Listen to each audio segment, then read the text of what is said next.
যে জায়গায় 12 মাসই বন্যা, অনেক নামি দামি প্রতিষ্ঠান আছে, তারপরেও এই জায়গাটা এরকম দেখেন 12 মাসে বন্যা।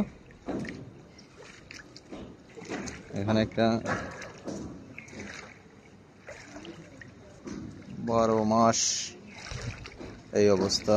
এখানে একটা মসজিদ আছে ধর্মীয়, স্থানীয়দের উদ্যোগ নাই, কিছু নয়।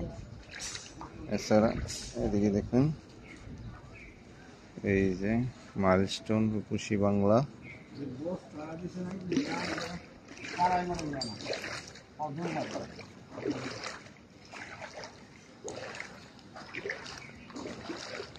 মসজিদ, পানি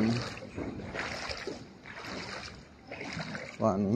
এখন কিছুটার সময় অনেক যে থানা, এই দক্ষিণখান থানা, বাইতুল